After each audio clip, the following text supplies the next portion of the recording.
नीरज मिश्रा, क्या आपको लगता है कि जिस तरीके से ये डिबेट एक बार फिर छिड़ चुकी है, जो इससे पहले कई बार हुई है लेकिन उसके बाद खत्म भी हो गई,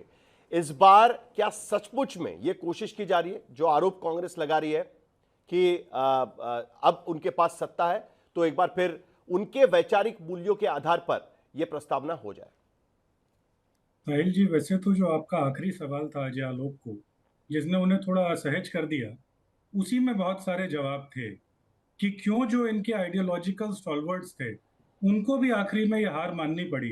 कि देश की जो मूल भावना है, जिसमें सेक्युलरिज्म और सोशलिज्म एकदम एनग्रेव्ड है, उससे ये दूर नहीं हो सकते। और बात तो बहुत सीधी सी है साहिल जी, कि ना मस्जिद का ना मंदिर का सवाल है, ये तो संविधान के उजालों का हाल है, जहां हर मजहब को मिले बराबरी का अधिकार, जहां हर गरीब के सपने को मिले आधार। सेक्युलर और समाजवादी, यही तो पहचान है, यही तो मेरे भारत की असली जान है। देखिए, अजय आलोक जी को इतने साल से इस कॉन्स्टिट्यूशन को पढ़कर ये समझ नहीं आया कि इसमें सेक्युलर और सोशलिस्ट वर्ड क्यों है। मुझे लगता है कि वो जो सेलेक्टिव रीडिंग की आदत है, जिसमें शायद ये अनुच्छेद 14, 15, 16, अनुच्छेद 25, अनुच्छेद 26, 27, 28, ऐसा ही